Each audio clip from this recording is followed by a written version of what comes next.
햇빛이 뜨거운 어느 무더운 여름에 개구리 3마리가 나뭇잎 위에 올라간 채 강물을 유유히 흘러가고 있었습니다.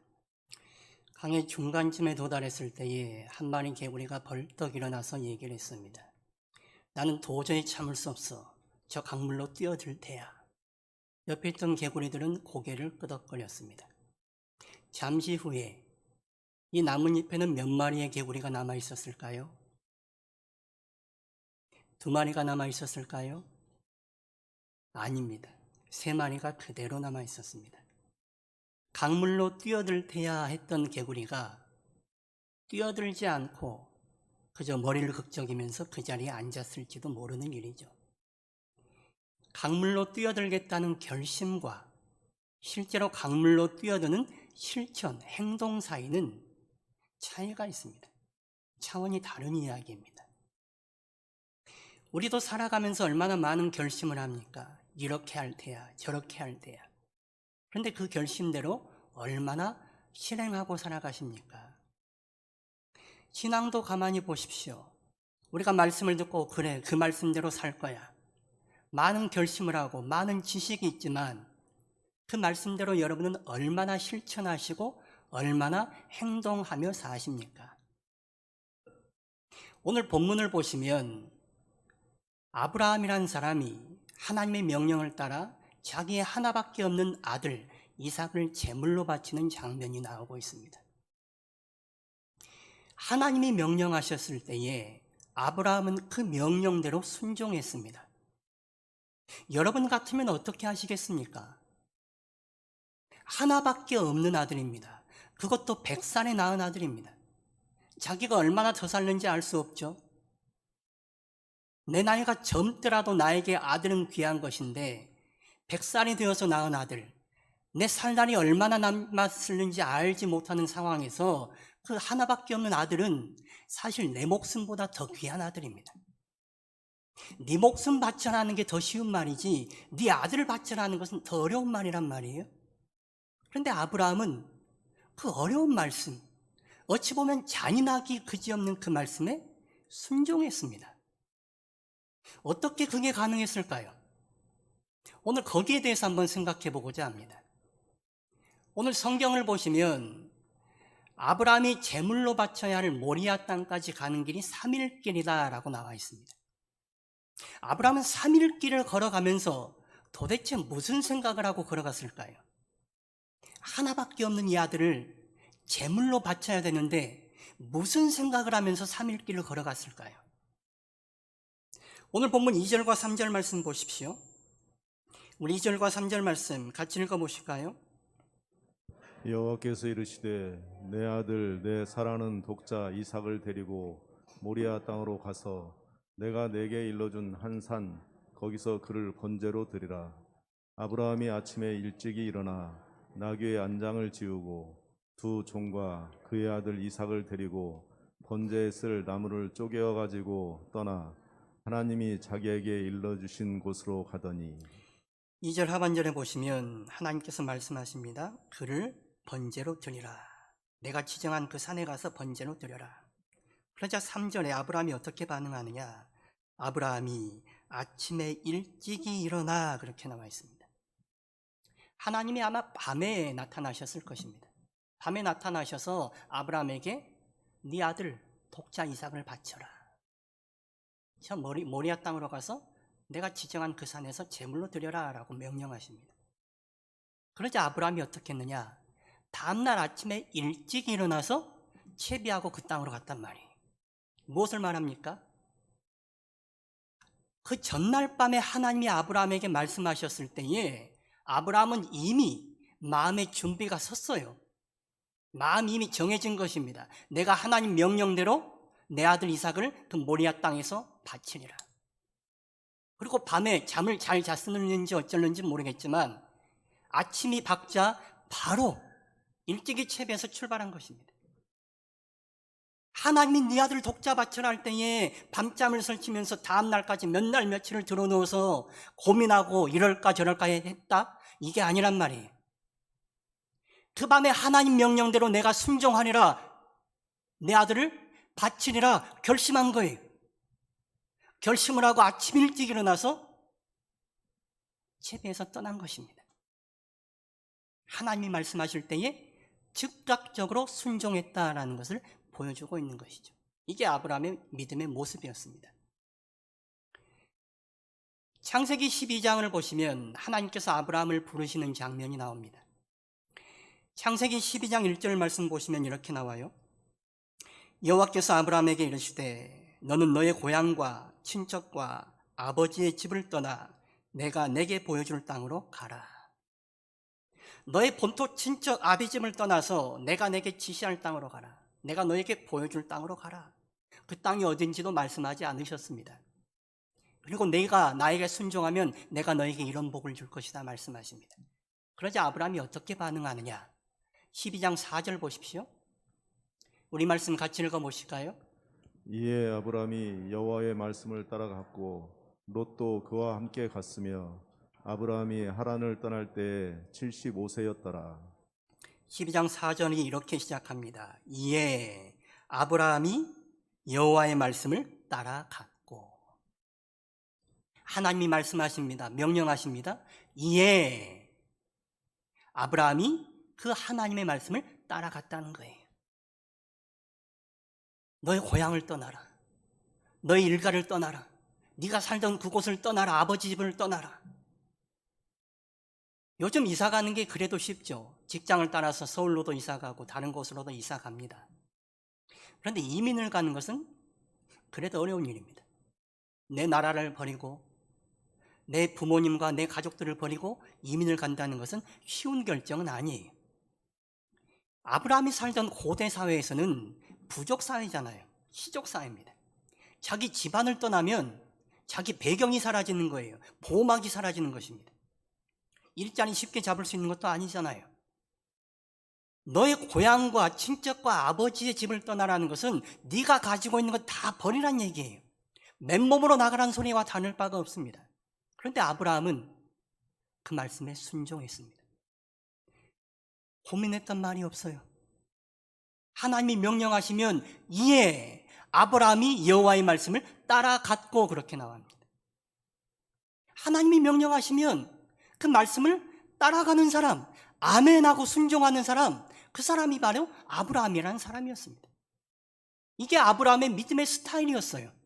아브라함은 그런 사람이에요. 하나님이 일단 말씀하시면 네 알겠습니다. 아멘하고 순종하는 사람이었어요. 그렇다고 아브라함의 믿음을 바라보면서 우리는 주눅 들어서 저런 믿음 가질 수 없어. 아브라함은 특별한 사람이고 영웅적인 사람이라 우리는 그런 사람이 될 수 없는 거예요 라고 말하지 마세요. 성경을 가만히 살펴보면 아브라함이 대단한 믿음의 사람 같기도 하지만 별거 아닌 사람 같기도 합니다. 아브라함이 하나님 말씀대로 하나님이 지시하는 땅 가나안 땅까지 왔습니다. 그런데 그 땅에 기근이 들었습니다. 창세기 12장 10절 이하에서 이 내용을 다루고 있습니다. 기근이 들자 아브라함이 어떻게 하느냐? 하나님께 물어보지 않았어요. 하나님이 지시하는 땅에 그 땅에 하나님을 의지하고 신뢰하고 머물러 있었던 게 아니라 좋아 보이는 애굽 땅으로 내려갔습니다. 그 땅에 내려가면서 자기 아내 사레에게 이렇게 말합니다. 당신이 아름다워서 사람들이 당신을 보면 나를 죽이고 당신을 차지하려 들 테니 당신을 내 아내라 하지 말고 내 누이라 하자라고 말합니다. 참 비겁하죠. 아니나 다를까 염려한 대로 애굽의 왕 바로가 사레를 보고 마음에 들어 있습니다. 그리고 자기 궁으로 끌어들입니다. 취하려고 한 거예요. 그런데 아브라함이 거기에 대해서 한마디 반항을 못합니다. 얼마나 겁쟁이입니까? 눈앞에서 자기의 아내를 뺏기는 거예요. 다른 남자한테. 그래도 끽소리 못하고 있습니다. 얼마나 한심한 사람입니까? 하나님께서 아브라함과 사레를 도우셔서 바로가 사레에게 손을 못대게 막으시죠. 이런 일은 또 발생합니다. 창세기 20장을 보시면 이번에는 기근이 들어서 블레셋 땅으로 이주를 하게 됩니다. 블레셋 땅으로 내려가면서도 아브라함이 사레에게 똑같은 말을 합니다. 내 아내라 하지 말고 내 누이라 하자. 여전히 비겁했다는 거예요. 여전히 겁쟁이였습니다. 또다시 염려했던 대로 그 땅의 왕인 아비멜렉이 사례를 자기 처소로 끌어들입니다. 아브라함은 역시 한마디도 항의를 못했습니다. 얼마나 겁쟁입니까? 얼마나 한심한 사람입니까? 그런데도 하나님이 역시 아비멜렉을 막으셔서 사례가 다시 아브라함 부부로 돌아오게 만들어 주십니다. 이런 모습을 보면 아브라함의 믿음이란 게 어디 간 것 같습니까? 우리와 비슷한 사람 아닙니까? 별거 아니잖아요. 아브라함 믿음의 사람이라 그러더니 가만히 성경을 들여다보니까 우리와 똑같은 사람이에요. 믿음 가지고 하나님을 신뢰하고 결정하고 판단하는 게 아니라 자기 꾀 가지고 살려다가 어려움 당하는 거예요. 이게 아브라함의 모습이었어요. 그런데 아브라함의 그 믿음의 대단함이 어디에 있느냐? 아브라함은 하나님이 말씀하시면 일단 순종하는 사람이었다는 거예요.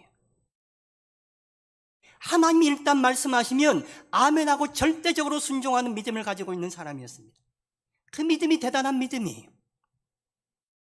하나님은 그 믿음을 크게 보신 것입니다. 하나님이 말씀하시면 순종했다, 행동했다. 왜 그랬을까요? 하나님의 말씀이니 그렇습니다. 하나님이 말씀하시니 하나님의 말씀을 믿는 거예요. 그 말씀을 믿으니 그 말씀대로 순종하는 것입니다. 여러분, 하나님 믿으세요? 하나님의 말씀을 믿으십니까? 하나님을 믿는 사람은 하나님의 말씀을 믿을 수밖에 없는 것이고, 그 말씀을 믿는 사람은 그 말씀에 아멘하고 순종할 수밖에 없는 것이죠. 내가 믿습니다 하는데 순종하지 않는다, 내가 믿는데 행함이 나오지 않는다, 그 믿음은 가짜입니다. 자기가 믿고 있노라고 착각하고 있는 거예요. 거짓 믿음입니다. 자기 자신을 속이고 있는 것입니다. 야고보서 2장 17절을 보시면 이렇게 나와요. 행함이 없는 믿음은 그 자체가 죽은 것이라. 행함이 없는 믿음은 그 자체가 죽은 것이랍니다. 그리고 26절에서는 이렇게 말합니다. 영혼 없는 몸이 죽은 것 같이 행함이 없는 믿음은 죽은 것이니라. 사람 몸에서 영혼이 떠나면 우리가 그걸 뭐라고 말합니까? 시체라고 말하잖아요. 죽은 몸을 시체라고 말합니다. 살아있지 못한 거예요. 행함이 없는 믿음은 시체라는 거예요. 행함이 없는 믿음은 껍데기고 죽은 거라는 거죠. 아브라함은 믿음이 있었습니다. 그래서 그 믿음대로 순종하고 행함이 있었던 것입니다. 그러니 하나님이, 성경이 그것을 믿음이다라고 부르는 거예요. 내가 속으로 믿습니다라고 말하면서 겉으로 행함이 없다, 그건 믿는 게 아니에요. 야고보서 2장 21절에서 22절 말씀 보십시오. 우리 말씀도 같이 읽어보실까요? 우리 조상 아브라함이 그 아들 이삭을 제단에 바칠 때에 행함으로 의롭다 하심을 받은 것이 아니냐. 내가 보거니와 믿음이 그의 행함과 함께 일하고 행함으로 믿음이 온전하게 되었느니라. 아브라함을 믿음의 사람이라고 할 때에 그가 속으로만 믿어서 믿음의 사람이라고 말하는 것이 아닙니다. 그가 속으로 믿는 그 믿음을 겉으로 드러내었기에 믿음의 사람이라고 말하는 거예요. 이신칭이 믿음으로써 의롭다함을 얻는다, 믿음으로써 구원을 받는다, 로마서에서 강조하고 있는 것입니다. 로마서는 믿음을 강조하고 있는 성경이죠. 반면에 야고보서는 행동을 강조하고 있는 성경입니다. 믿음이 있노라 하고 행하지 않으면 그건 믿음이 없다는 거예요. 두 성경이 반대 이야기라는 게 아니에요. 로마서에서는 말하는 믿음, 내가 머리로 믿고 마음으로 믿는 속에 있는 믿음은 야고보에서 말하듯이 겉으로, 밖으로 드러나야 된다는 거예요. 아브라함이 하나님을 믿었습니다. 하나님의 말씀을 믿었습니다. 속으로 믿은 거예요. 그러니 어떻게 나옵니까? 밖으로, 겉으로 하나님 말씀대로 순종하는 행위가 나온 거예요. 하나님 말씀대로 순종하지 않고 그 행동하지 않는다면 그 믿음은 없는 거예요. 시당초 내가 믿습니다 말하지만 그건 자기가 자기를 속이는 착각에 불과한 것이죠. 거짓 믿음이에요. 내가 속으로 믿는다면 밖으로 믿음이 나올 수밖에 없는 것입니다.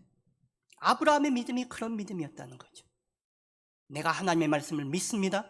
그리고 그 믿음대로 내가 순종합니다. 행합니다. 그러니 하나님이 그것을 믿음이다라고 인정하시는 거예요. 그리고 그 믿음이 행함으로 온전하게 되었다라고 말하고 있습니다. 앞서 말씀드린 것처럼 아브라함은 자기 아내를 누이로 속일 정도로 비겁한 사람이었습니다. 아내를 뺏기는데도 믿음의 모습이 보이지 않았습니다. 그러나 창세기 22장 모리아산에서 이삭을 바친 이후로 믿음의 모습을 보인 이후로 아브라함이 믿음 없는 모습을 더 이상 보이지 않습니다. 믿음이 온전해진 거예요. 하나님을 믿고 나아갔을 때에 그의 믿음이 더 견고해졌다는 것을 성경이 우리에게 보여주고 있는 것입니다. 우리가 아브라함과 같은 믿음을 갖기 위해서 어떻게 해야 되느냐? 아브라함의 믿음을 가만히 살펴보세요. 가만히 들여다보십시오. 아브라함의 믿음에는 패턴이 있습니다. 어떤 패턴이 있느냐? 하나님이 말씀하시면 순종한다는 패턴이 있어요. 하나님이 말씀하시면 행합니다. 하나님이 말씀하시면 아멘합니다. 이게 아브라함의 믿음의 패턴이에요. 그러면 우리가 어떻게 해야 됩니까? 우리 역시도 아브라함이 하고 있는 것처럼 하나님이 말씀하시면 아멘하고 순종하는 것입니다.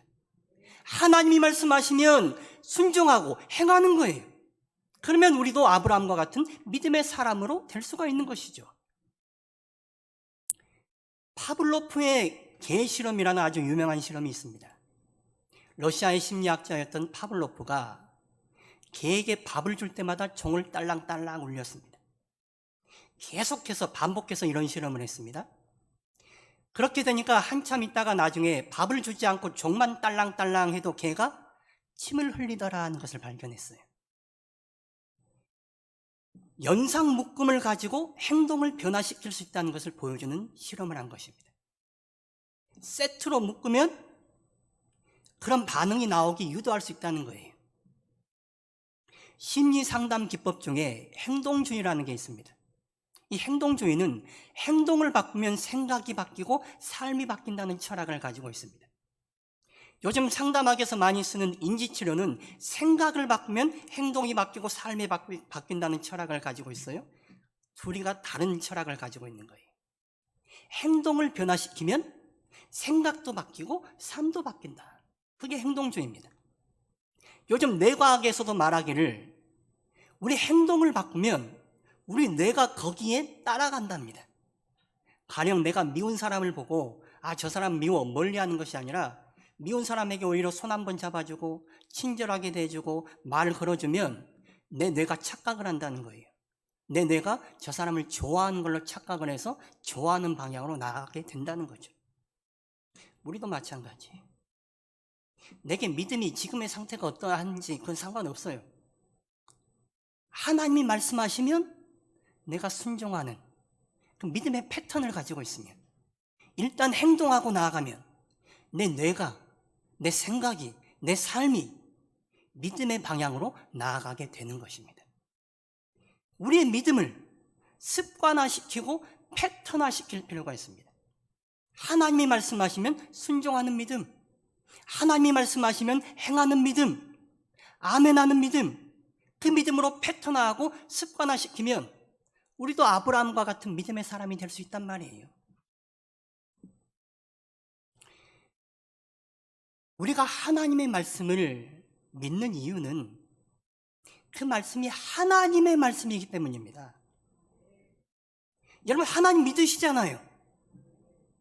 그런데 왜 하나님의 말씀은 못 믿으세요?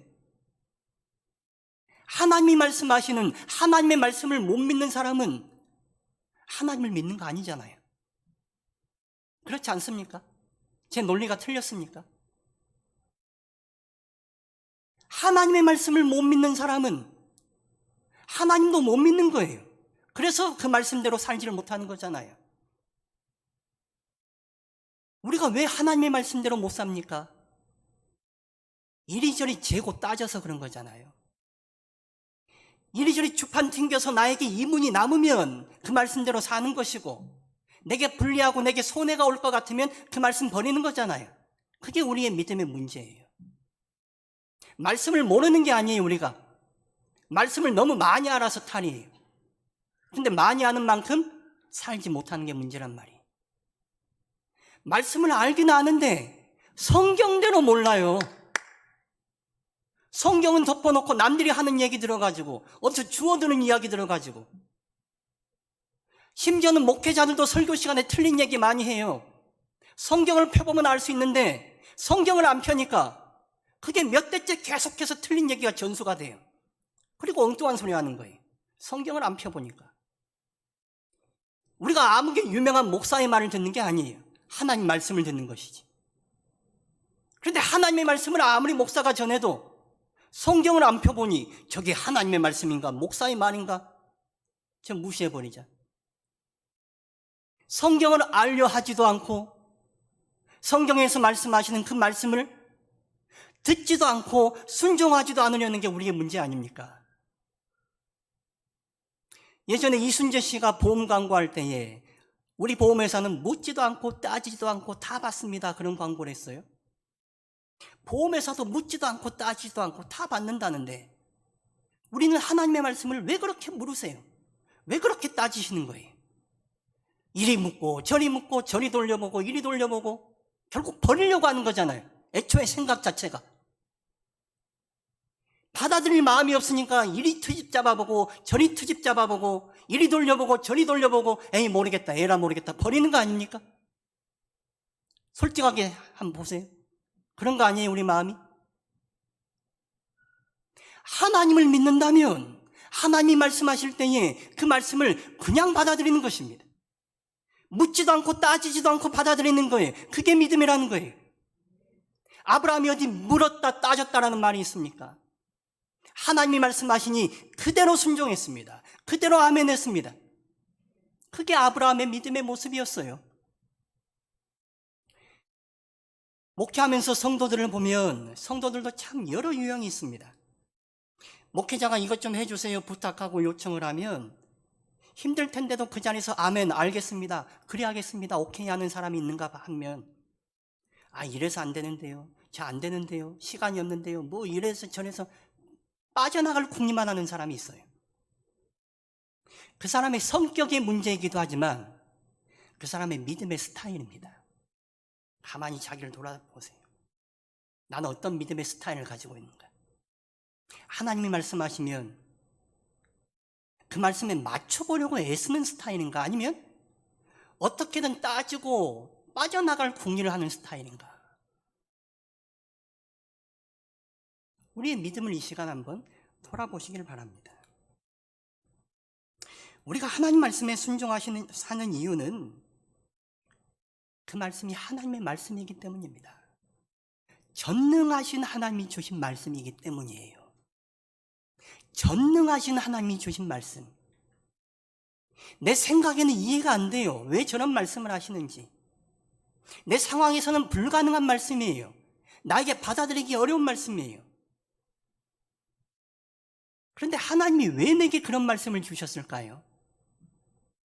하나님이 우리 사정을 몰라서 그런 말씀을 주셨을까요? 하나님이 좋으신 하나님이라고 우리가 고백하지 않습니까? 아멘이십니까? 별로 아멘도 안 하시네요. 하나님이 좋으신 하나님이시고 전능하신 하나님이시라면 그 하나님이 나에게 골탕 먹이려고 어려운 말씀 주시겠습니까? 나에게 필요하니까 나에게 적절한 말씀 주시는 거 아니겠어요? 그렇다면 우리는 하나님이 주시는 말씀을 그냥 아멘하고 받으면 되는 거 아니에요? 아멘하고 순종하면 되는 거잖아요. 그러면 전능하신 하나님께서 나는 좀 이해되지 않지만 좋은 길로 인도해 가실 거예요. 그걸 믿는 것이 믿음이라고 하는 것입니다. 하나님을 믿으니 하나님의 말씀을 믿는 것이고 하나님의 말씀을 믿으니 그 말씀대로 순종하고 따라가는 것, 그게 바로 믿음이라는 것입니다. 제 딸애가 중학생인데요. 요즘 그 아이가 자주 하는 말이 살 빼야겠다는 거예요. 제 딸을 보신 분들은 아실 거예요. 걔가 뚱뚱합니까? 말랐습니까? 제가 볼 때는 말랐어요. 살 좀 더 찌면 좋겠어요. 그런데 걔는 늘상 하는 말이 살 빼야겠다는 거예요. 복근 운동한다고 뭐 열심히 운동해요. 사춘기 아이여서 그런가 보다, 예민해서 그런가 보다 제가 생각하는데, 가만 보니까요, 여성분들이 대체로 그러시더라고요. 여자분들이 자주 하는 말씀이 뭐예요? 살 빼야겠다는 거 아닙니까? 제가 볼 때는 그렇게 뚱뚱해 보이지 않으시는데, 좋아 보이는데 살 빼야겠다는 거예요. 그런데 더 신기한 건 뭔지 아세요? 살 빼야겠다 그러면서 살 빼려고 노력은 안 한다는 거예요. 오늘까지만 먹고 내일부터 살 빼야겠다. 맛있게 먹으면 0칼로리래요. 여러분 아닌 거 아시잖아요. 살 빼려면 운동을 하거나 밥을 줄여야 되는 거 아닙니까? 살 빼려고 결심은 하지만 실천하지 않으면 살과 영원한 친구가 되는 거죠. 결심하는 것과 실천하는 것, 행동하는 것은 별개의 문제예요. 실천하지 않으면 결심대로 되지 않습니다. 마태복음 7장 24절에서 27절까지 말씀 보십시오. 우리 말씀 같이 한번 읽어보실까요? 그러므로 누구든지 나의 이 말을 듣고 행하는 자는 그 집을 반석 위에 지은 지혜로운 사람 같으리니 비가 내리고 창수가 나고 바람이 불어 그 집에 부딪히되 무너지지 아니하나니 이는 주추를 반석 위에 놓은 까닭이요 나의 이 말을 듣고 행하지 아니하는 자는 그 집을 모래 위에 지은 어리석은 사람 같으리니 비가 내리고 창수가 나고 바람이 불어 그 집에 부딪힘에 무너져 그 무너짐이 심하니라. 자, 보시면 나의 이 말을 듣고 행하는 자는 지혜로운 사람이다 라고 말하고 있습니다. 왜냐하면 반석 위에 믿음을 세운 것과 같다는 거예요. 반면에 나의 이 말을 듣고도 행하지 않는 자는 어리석은 사람이다 라고 말하고 있습니다. 모래 위에 믿음을 세운 것과 같답니다. 아무 일이 없을 때, 별일 없을 때는 둘이 차이가 나지 않습니다. 다 믿음이 있는 것 같아요. 그런데 언제 그게 차이가 나느냐? 어려운 일 닥칠 때에 차이가 나는 거예요. 말씀을 듣고 행한 사람은 반석 위에 믿음을 세운 사람이라 어려움이 닥쳐도 그 믿음이 자기 믿음이어서 믿음 가지고 헤쳐나갈 수 있어요. 그러나 행하지 않은 사람은 믿음이 있었다고 생각하지만 모래 위에 쌓아놓은 믿음이라 자기 믿음이 아니었던 거예요. 믿는다고 착각만 하고 있었던 것이죠. 그러니 홍수가 나고 비바람이 불면 믿음이 온데간데 없이 안 보이는 거예요. 말씀을 듣고 행하지 않으면, 말씀에 순종하지 않고 실천하지 않으면 우리의 믿음은 없는 믿음이에요. 말씀이라는 것은 지적인 만족이나 지적인 유의를 위해서 듣는 것이 아닙니다. 그 말씀대로 실천하지 않으면, 순종하지 않으면 우리의 믿음이 세워지지 않는 거예요. 애초에 믿음이 세워지지 않으니, 믿음이 없으니 어려운 일 닥치면 믿음 없는 사람처럼 행동하는 거예요. 자기는 뭔가 세웠다고 생각하지만 하나도 남김없이 다 쓸려가고 마는 것입니다. 아브라함을 왜 믿음의 사람이라 하느냐? 하나님의 말씀을 듣고 믿었어요? 거기서 그친 것이 아니라 그 말씀대로 믿음을 가지고 순종했습니다. 그러니 그 믿음이 다른 데 쓸려가는 것이 아니라 믿음이 갈수록 견고해지는 거예요. 주춧돌이 반석 위에 서 있으니 계속해서 믿음이 쌓아져 갈 수 있어요. 믿음이 온전해지고 자라는 거예요.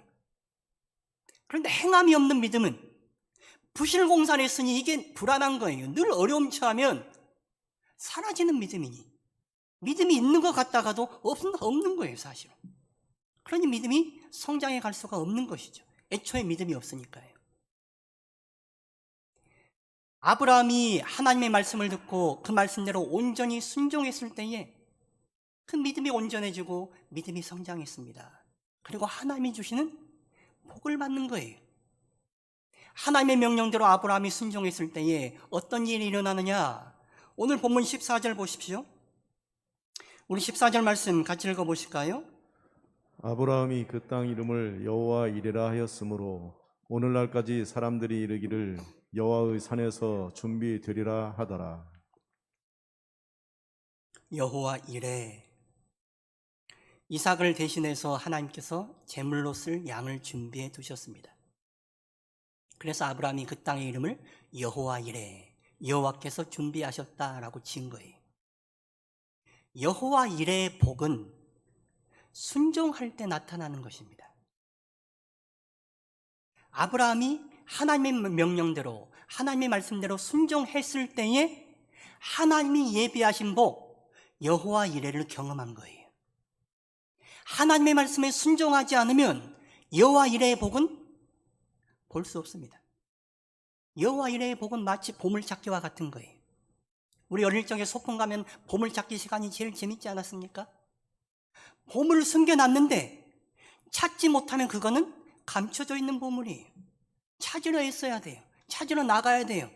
그래야 찾아낼 수 있어요. 하나님은 우리에게 여호와 이레의 복을 예비해 두시고 우리에게 순종을 명령하시는 거예요. 말씀을 주시는 거예요. 그 말씀대로 순종하면 내가 이해되지 않아서 거부하고 싶은 말씀이라 할지라도 전능하신 하나님의 말씀을 따라서 내가 순종하고 행하고 그 길대로 나아가면 그 길 가운데서 하나님이 예비하신 여호와 이레의 복을 발견할 수 있는 것입니다.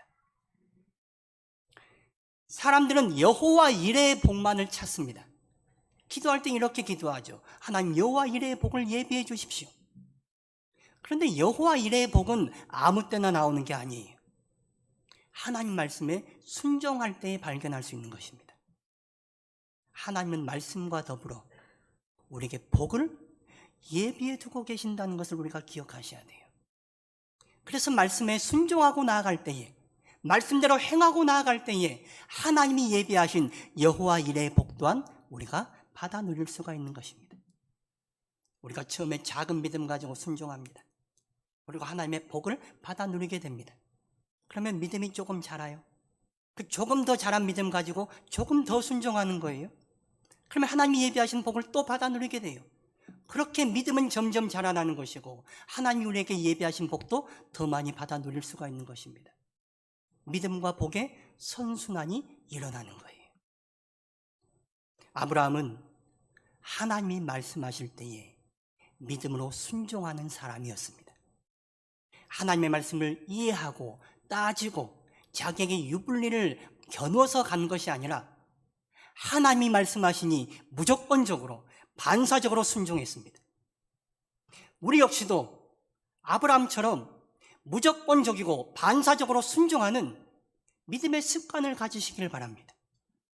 그럴 때에 우리의 나아가는 길에 하나님이 예비하신 여호와 이레의 복을 받아 누릴 수가 있게 될 것입니다. 아브라함과 같은 믿음의 사람, 믿음으로 순종할 때에 여호와 이레의 복을 누릴 수 있는 사람, 그래서 하나님을 기쁘시게 할 수 있는 사람, 우리가 그런 믿음의 사람들로 세워질 수 있기를 축원합니다.